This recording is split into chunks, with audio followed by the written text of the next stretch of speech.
everybody. Happy Sunday. And my co-host, Mr. Smoking Jeremy B. How are you this Sunday afternoon? Fantastic. Another day this side of the sod and upright. That's always a good thing, right? Yep. And we've got a lot of things happening in the sports world lately. Like it just seems, I don't know, maybe it's always that way, but a lot of big things going on. First topic. Let's talk about Dak because Jerry Jones is talking about him and saying, we don't have to get a contract done. He has 1 year left on his contract. 1 year left at $58.3 million. Wow. That is just crazy. And there's no dead cap to it because all his guaranteed money was through the first 4 years of that contract. So the good thing, like if they don't plan on extending him, cut him or trade him. Use that money to build the team because Tyron Smith isn't going to be re-signed now. And he was a cap casualty because they have no money. They might lose. They might have to do something with Micah Parsons.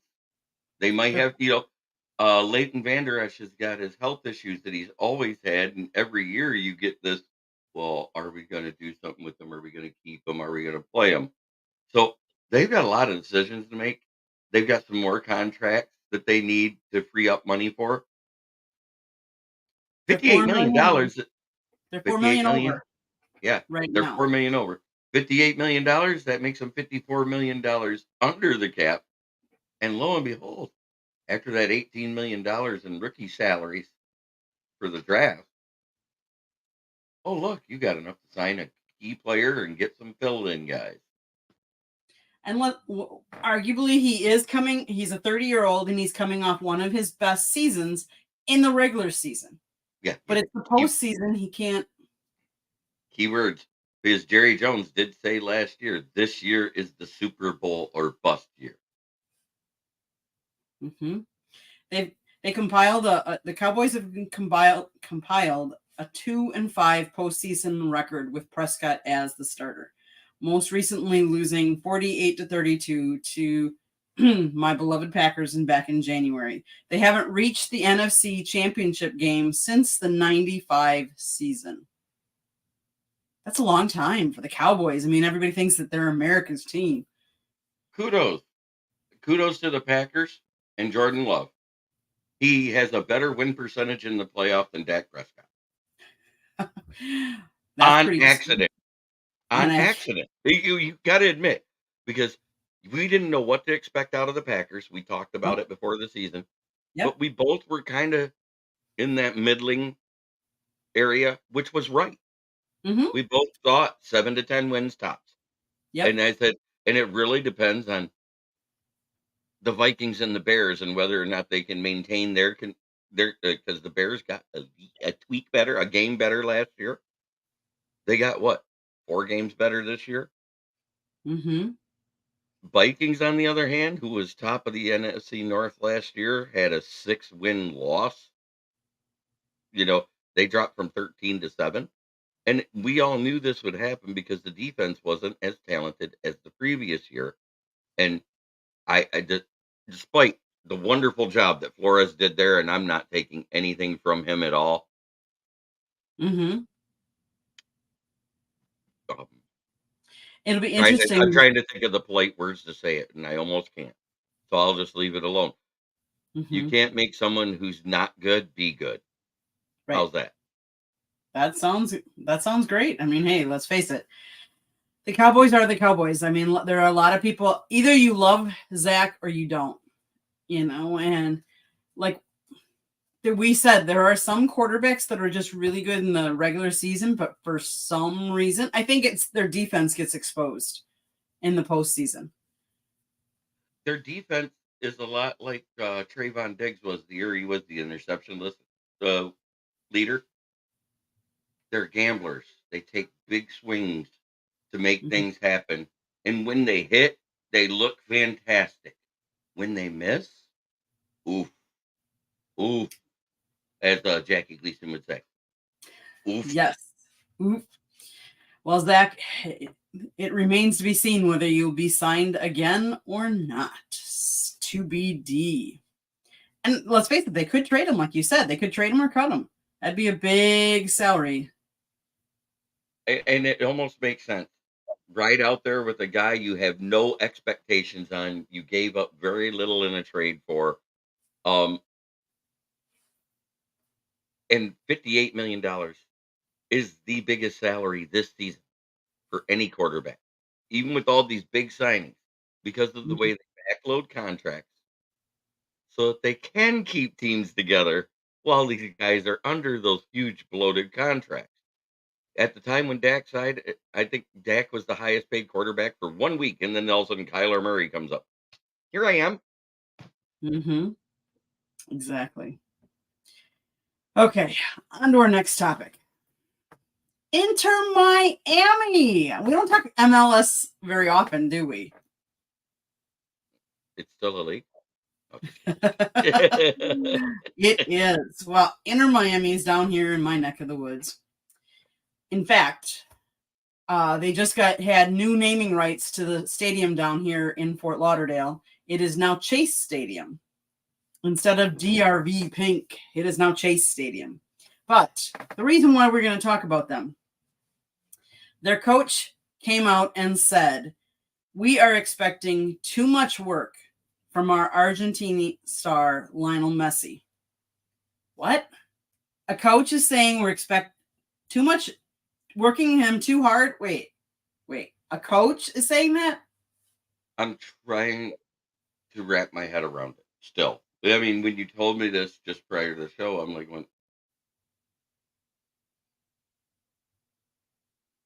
so it's one of two things. Either he's talking about the physical trainers are working him too hard in between games, or he's not very smart. Well, he said, I feel that in these last two matches, he has expended too much energy, and that is also my responsibility to make sure the team operates in a way that we can use him in the best way. No kidding. Really, that's your job.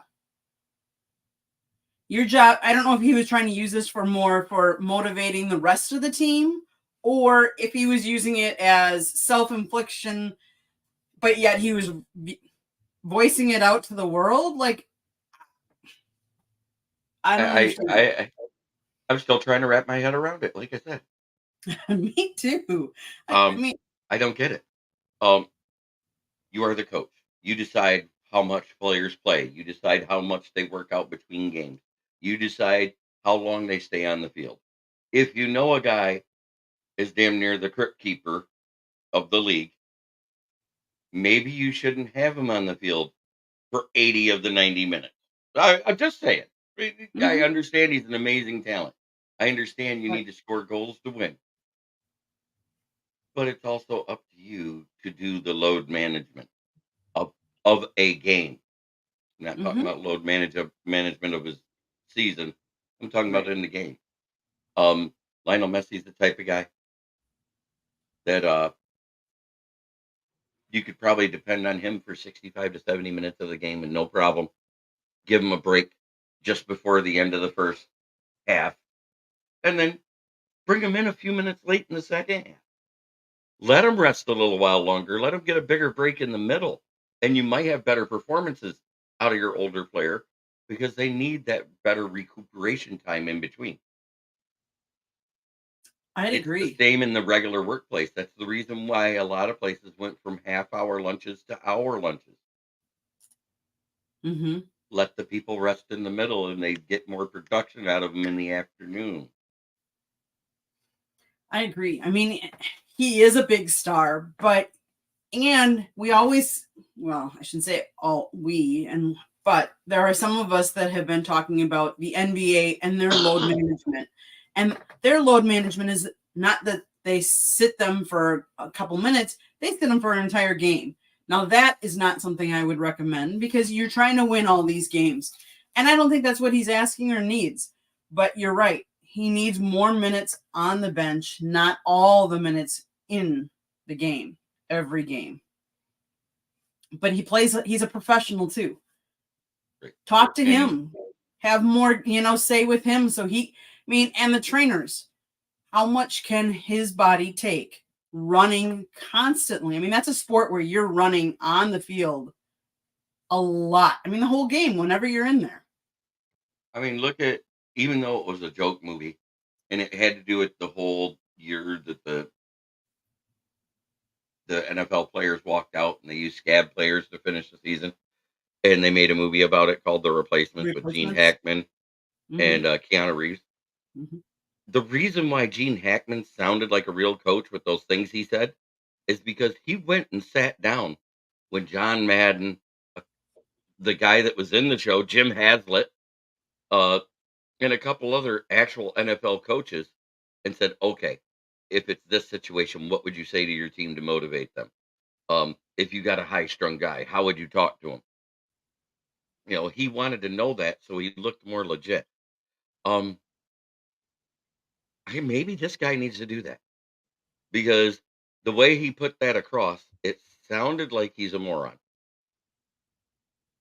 Uh, I agree. learn to be a coach. Uh, but at the same time, when it comes to Lionel Messi, he might be taking the Gene Hackman approach, saying winners want the ball. I agree. And I that's one agree. of the things you can't coach out of a player, no matter how good they are, no matter how old they are. You can't coach it out of a player. Hell, I just watched a video where Tom Brady ran a 40 time faster than his combine at 22 years old, and he's 46. Mhm. He actually ran a faster time than the guy that ran it yesterday as the slowest time in the quarterback, Spencer Rattler. A 4.95 is what this 22-year-old won. And Tom Brady at 46 years old ran as fast as Jared Goff at 4.8 now. That is just crazy. That is crazy. Joshua Bernstein, how you doing, buddy? Smoking Jeremy, what you smoking today? We got a few topics we're going to talk about. Not always going to be close to home, but you know what? They're topics that need to be said. Exactly. Exactly. Well, and Joshua's down here. We just talked about Inter Miami. That's down here. That's No, no, no, no, no. I'm just saying because this isn't just a better not be crack. I've never smoked crack in my life. Well, I so take that back. I do have kids. we're gonna we're gonna segue over. We're gonna segue over to some basketball topics. And the first basketball topic threw me because I read this the other day and I'm like, what? Davidson women canceled the remainder of their season on Friday because of significant number of injuries that reduced its roster to just a very few available players. The Wildcats, 18-8, had one game left in the regular season against St. Louis on Saturday, which they forfeited. They won't play in any of the tournaments. They are incredibly saddened that they cannot finish out the season and such a strong season. I mean, 18-8, that's a good record. Yeah. But they ended their game Wednesday. They only had 7 available players, and they played it because it was senior night. And I think they wanted to go out and at least give the seniors one last game to play. But 7 players on a basketball team left. I'm saddened because, and then I read on here that earlier this year, TCU and Arizona ran into the same situations back in January, and they held open tryouts during the season. I've never Yeah. heard of that before.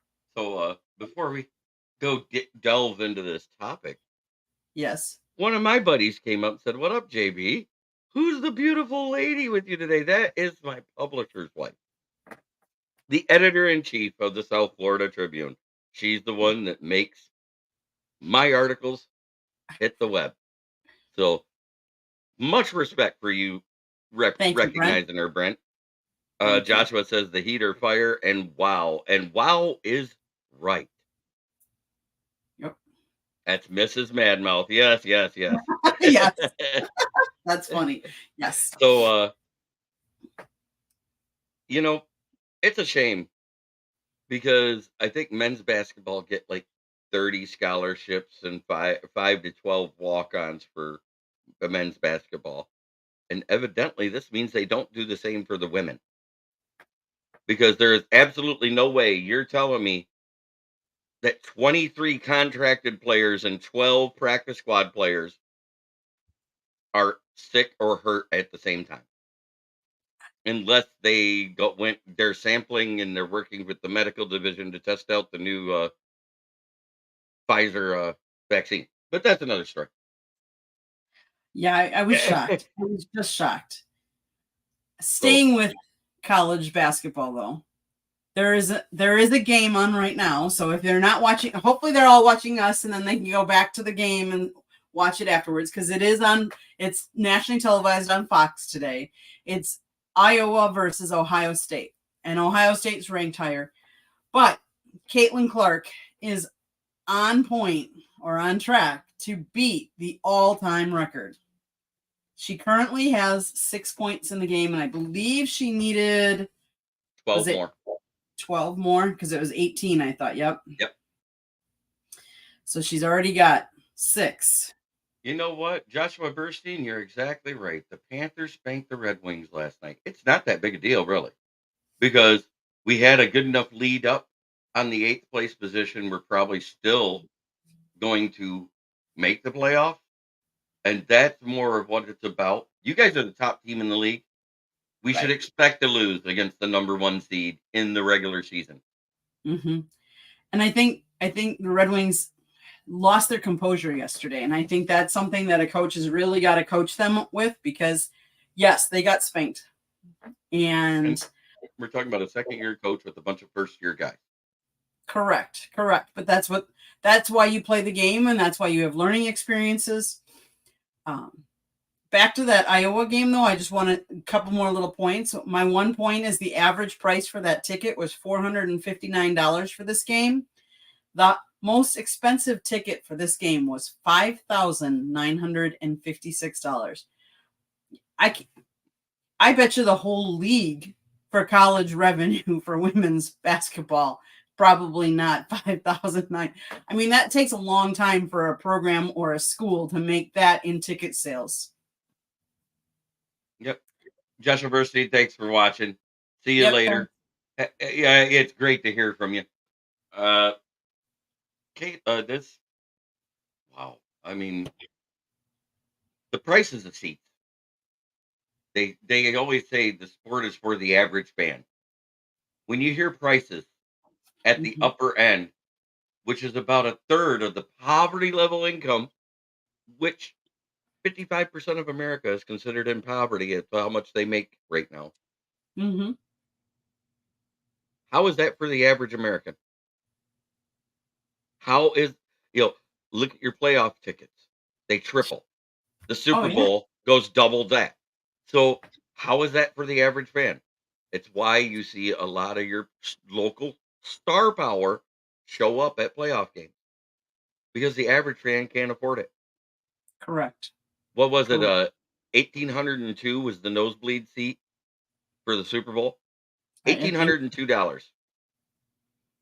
8 for third level, up against the wall, leaning against the I-beam for the support of that dome. Mm-hmm. Exactly.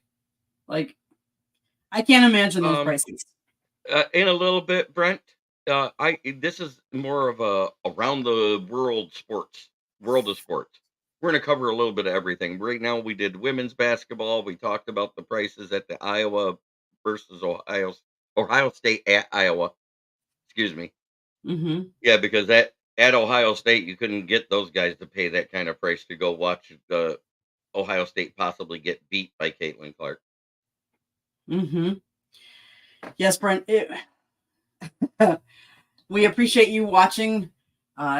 Yeah, Jeremy, you have your shows, which are strictly pretty much Lions. And here on Fire Up, we touch on all kinds of different topics. And here, especially on Sundays, we kind of talk what we want to talk about. So you brought up something happened the other day.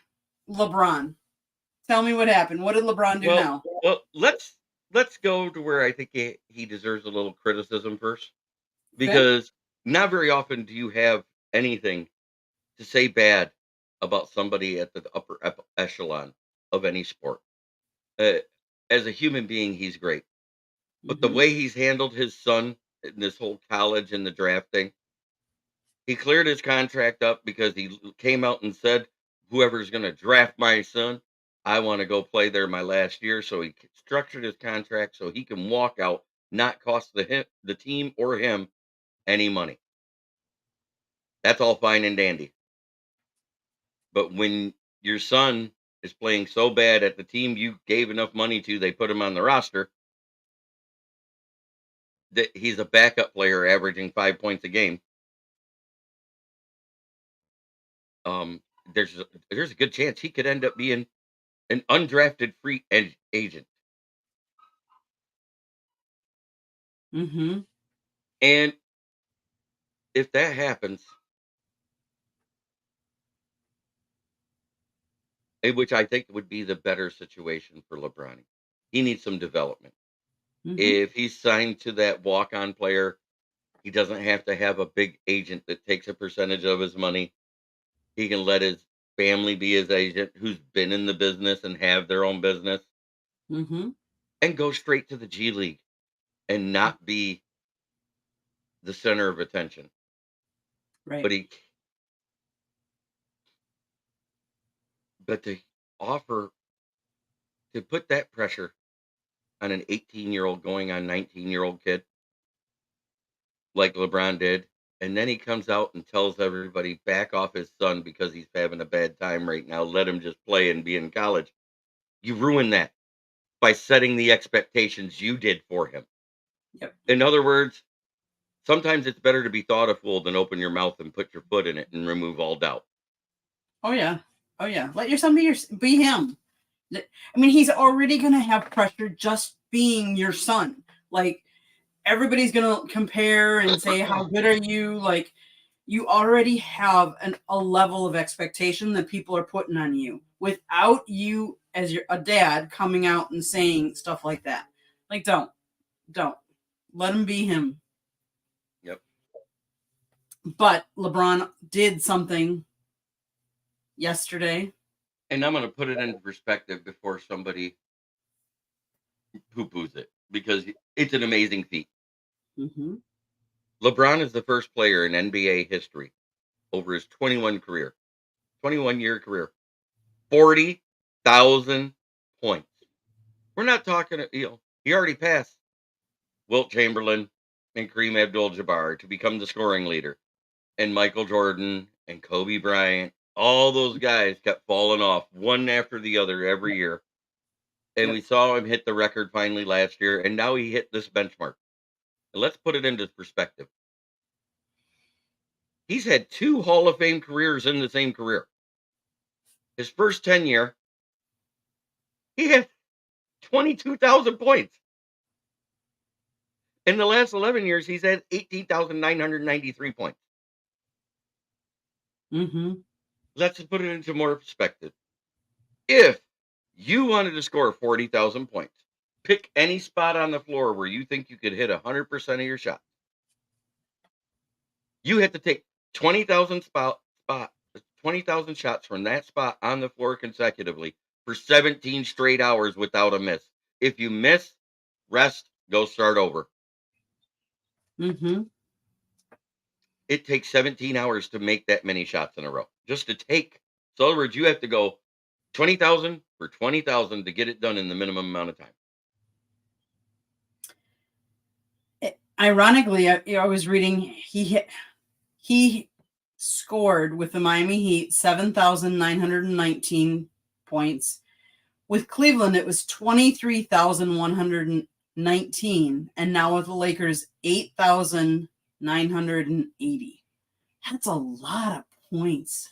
With all of them.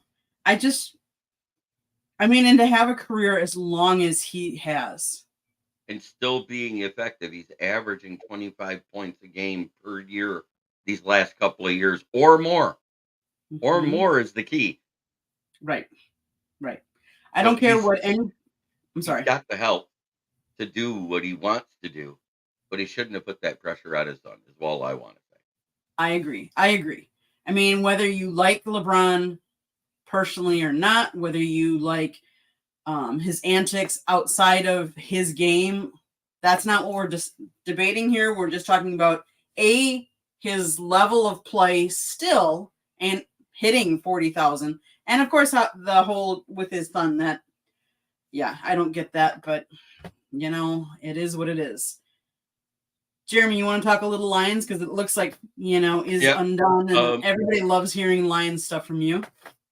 Well, there was some interest earlier in the week with the Lions interested in trading for L'Jarius Sneed until the medical report came out that he had something lingering with his knee and may miss the first 4 games of the season. And he also said he wanted to reset the cornerback market and be the highest paid one, which he wants to make more. He wants to make more than Jalen Ramsey, who makes $19.5 million a year.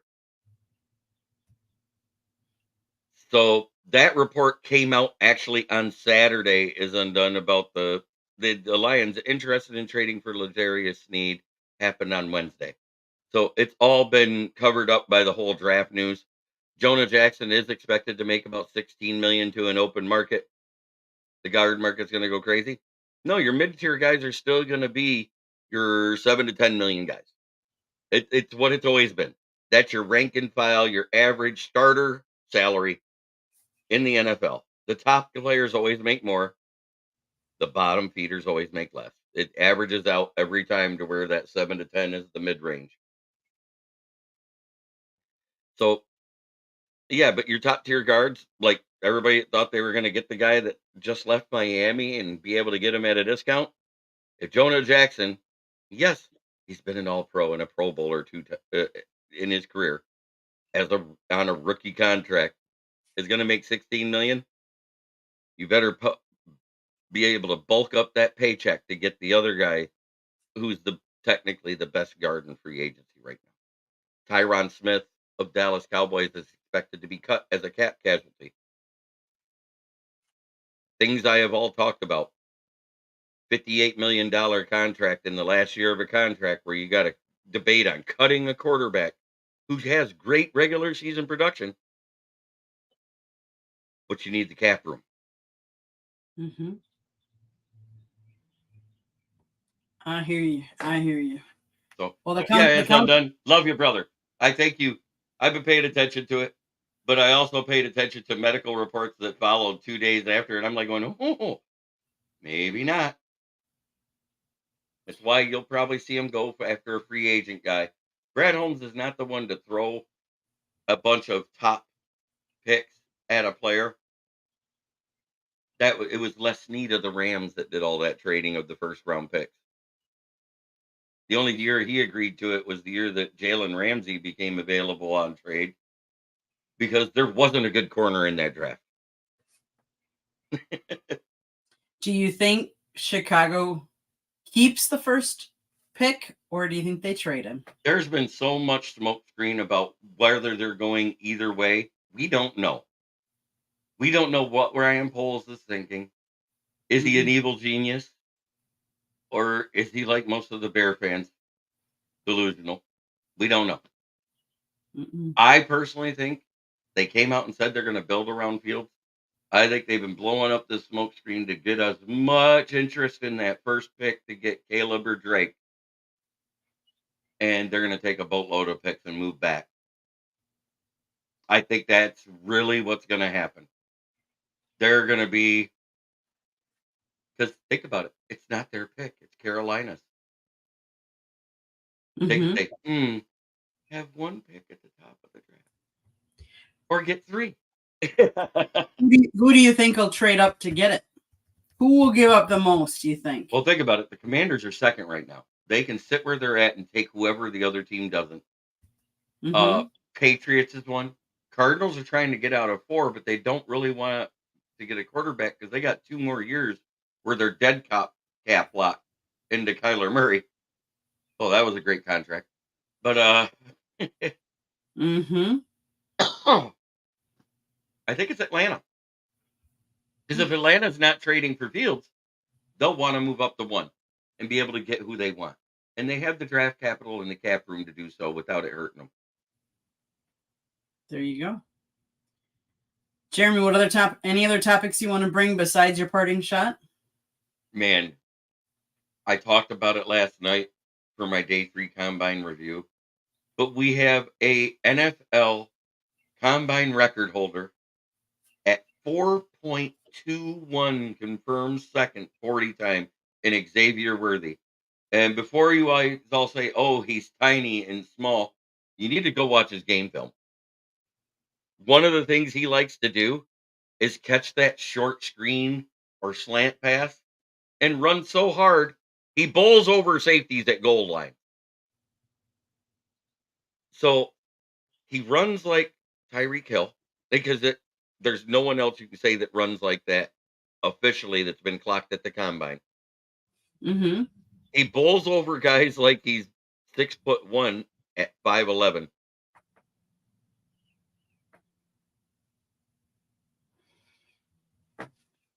And wow, it's amazing. I've heard there's been a number of good performances at the combine this year. And then there's been some people that have not withdrawn from actually performing at the combine because they're waiting for their NFL what is it called? I can't their scout day. Their scout day with NFL teams. So Yeah, the interview day. Correct. I think it'll be interesting, this draft class coming out. I think there could be some really good hidden gems besides some good ones. You just never know. Well, Florida State had it rich with the defensive prospects showing out this week. You had Braden Fiske, quite possibly, according to all the RAS scores by Ken Platt, the math bomb who developed that system. Braden Fiske, the defensive tackle, looks almost as good as Aaron Donald relative athletic score. And a 4.7840 for a 300-pounder is unheard of. Then you had Jared Verse, who did nothing flawless, but did everything right. He didn't. He made himself look as that solid one or two of the edge rushers in this draft. But Braden Fiske was considered a third or fourth round pick prior to the combine. Probably not anymore. He probably slid his way up into the second round, is what I'm thinking. You know, I don't know if he moved up into that upper echelon like Brian Murphy and Jerzon Newton. Mm-hmm. But Jerzon Newton recovering from an injury and not able to perform at the combine, and as good as Byron Murphy of Texas looked, he may have become the number 2 defensive tackle prospect because of it. Because game film is game film. You can't change game film. Game recognizes game. And Right. he is a game record defensive tackle. Make no bones about it. Mm-hmm. But the way people perform, because there's a certain drill that means more than anything. And a lot of people think it's that 4-bag drill. No, that shows a lot of good change of direction if they move their feet, pump their arms, if they're a hard worker.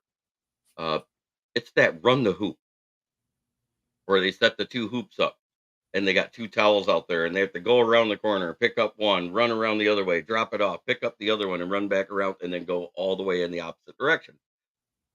And when you see 290 to 300-pound guys do that gracefully, I find that amazing because you got to be going full tilt.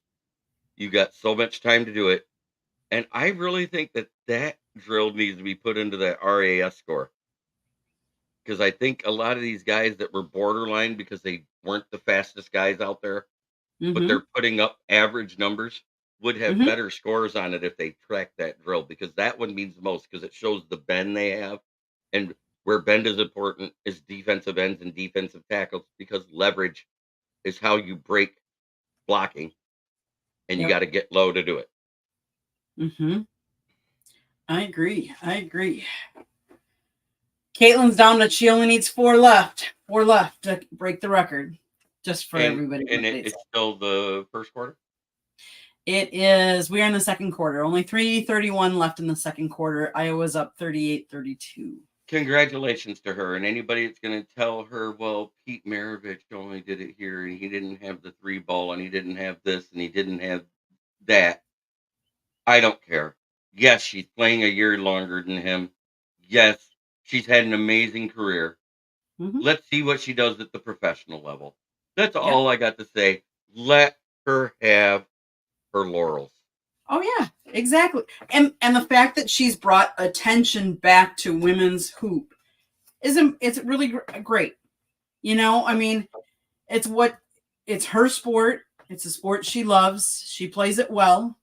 Let her have her moment. Just like we let LeBron have his 40,000 points. Let them have their moments, their And accomplishments. the other thing I want to say about it before we go any further, Caitlin Clark's a great story. Yes, she doesn't have all those team successes the other greats before her have, but do not poo poo on her individual performance. But I did hear one guy who's the casual WNBA fan, if there's no baseball game or whatever, he might be flying by. He goes, every now and then I'll stop and watch, but to him, the WNBA is unwatchable. And I was like, because they actually play fundamentally sound, boring basketball. You Mm-hmm. don't have the high flyers. You don't have all that other bull rot going on. When they take a three, they're actually almost always open for the three because they're Right. moving the ball. What's coached into these players that become individuals. The one They and play done is the defense. worst thing they did to basketball. I agree. I agree. Well, parting shots. Are you ready? When you had me say the Lions news, I kind of broke it all. I did all my parting shots in one Really? shot. Okay. My parting shot comes from yesterday. Yesterday, I had the opportunity to be on the court to photograph the FAU men's basketball versus Tulane basketball, college men's basketball game. And I was shocked, appalled, and really upset with the referees because they never said anything to the Tulane men's basketball head coach, who was practically on the court the whole entire first half. In fact, I was so shocked because I'm like, one of the FAU men's basketball players went up to the referee and said, wait a minute, you're giving them a 6 defensive man because he's in our way when we're trying to, on offense, trying to shoot baskets. And I'm like, why is that not a foul? Why are they not calling it? It They're is a supposed to foul. be. It is a It foul. is. Yeah. I know. I read it. I read up on it afterwards, and I'm like, why did they not say anything? Or, I mean, they should put a foul, make them sit on the bench, because It's I think that's what they get if they get a foul on it. the first time it's a technical foul. He doesn't have to sit on the bench. It comes with the warning. But FAU should have had the ball after a free throw where it's a 1-and-1. If the guy makes it, he makes another one, then they get the ball back. That is the penalty for that. The second time, he has to sit down and not get up. If he gets up, he's ejected from the game. But at the same time, if the second technical happens on the coach, they lose a player at that time. So he hurts his bench as well as hurting his team. But the refs not calling that, it's egregious. It's almost as egregious as when somebody gets mugged going for a pass as a wide receiver and a corner wipes them out before the ball even gets there and they don't Mm-hmm. throw a flag. That's just as egregious of a penalty. And I was reading online that there have been numerous games where officials have not said anything to the head coaches. And I don't know what they think, if they think the head coaches make so much more money that they can do this, but come on, a rule is a rule. And ironically, of course, the coach wasn't on the floor as much in the second half because that's where his team was on offense. And I'm just like, there's got to be something done to keep everybody under control. We all talk about court storming the court, and we can't have that. Well, we also can't have coaches that think they're bigger than the league or bigger than the rules and don't have to follow them. Yeah. I, with basketball, there's less of an offense and defense type of thing. It's an ebb and flow. But Right. when the ebb and flow is in your favor and you don't do it, it looks petty. Correct. Correct. So I'll agree with that. So the ebb and flow of the second half was more towards Tulane, correct? Is what you're getting at? Well, because at each half they switch where you're on offense. So when the first half, where the Tulane sat was Right. on the offensive side for FAU, and then obviously it switches. So then he was on the side where Tulane had the ball, and that was their offensive side. And when they were on offense on their side, he would sit down more, or Of he course he wasn't would. in their way. But Of he course was he would. in the way of FAU, and that's sad. You know, that's something Izzo's done and got away with a lot at Michigan State, and that's due to his notoriety within the NCAA. Rick Pitino Mhm. used to do it at Louisville all the time. Bill Self has done it with that Kansas radio was with her for the long time. I mean, Mhm. you got to look at it. It's all over the league, and it's more your big name guys or your upper tier guys of any division that gets that leeway. And Tulane has been in the tournament a little bit more than FAU, so Mhm. he might be that type of coach in that division. It still doesn't make it right. Correct. Correct. Treat everybody the same. Well, Jeremy, this has been a great show. Let's let everybody know how they can get a hold of you and subscribe to your channel and where they can find you and all that good stuff. Well, I know Brenton is Undone knows how to find me on my channel. So because they came in the chat, thank you for the support, brothers.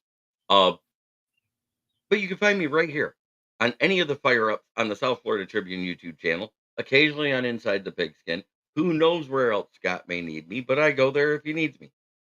You can also find me on the webpage, southfloridatribune.com, under the Motor City Tribune heading, where you'll see me underneath this lovely lady's husband's writings. She Yep. does all the pictures for us. Mm-hmm. I like this is a more well-rounded sports show. I can't be as flagrant or as um vocabulary expanded as I am on my show. Because this is more about the professional side of things. So I try to scale back. I try not to do all my wonderful, wonderful little colloquialisms I do on my channel, which is kneecap biting with the Motor City Lions. If you want to see that, every Wednesday night, I actually cover the whole NFL. I go for the top 3 stories in the NFL. So I talk to fans of every team. I do that one show a week because, hey, it's fun. And you can also find me on Twitter at Smoking Jeremy V. You can find me on Instagram at Smoking Jeremy V1. You can find me on Facebook right here underneath my name. There's my name, so you can find it, Joshua Burstein. I actually use my real name so you can see it. And you can also find me at Facebook, Motor City Kneecap Biters, Lions Villain Squad. I do 8 shows a week on my show, a minimum of 3 shows a week with Candy and Scott. So, yeah, I'm a busy man. You are. We keep you busy, don't we? Mhm. So, everyone, this is South Florida Tribune. If you see that red subscribe button, that means you haven't subscribed to us. And I'm asking you, why haven't you subscribed to us yet? Please subscribe, like, share us, share, tell everybody about it. We cover all kinds of things. I can honestly, I'm going to quick stop and say Caitlin Clark did officially break the record. So it is done. That's awesome. She has 18 points as of right now.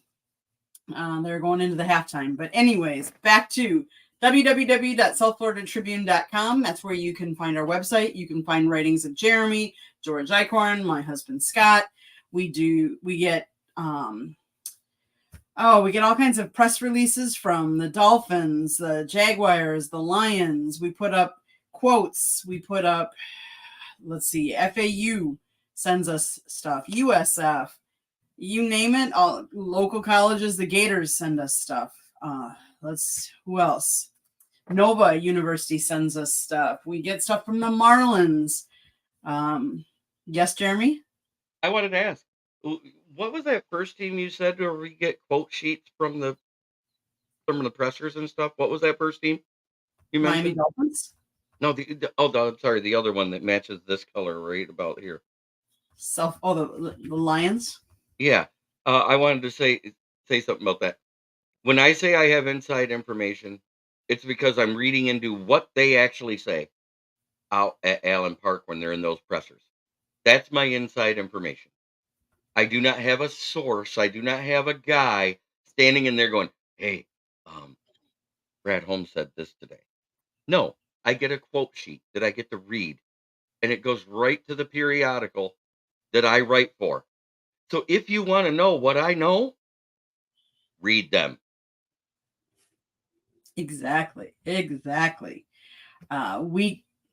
My husband Scott, he writes for it. I take pictures. So, like yesterday, we were at the FAU men's basketball game.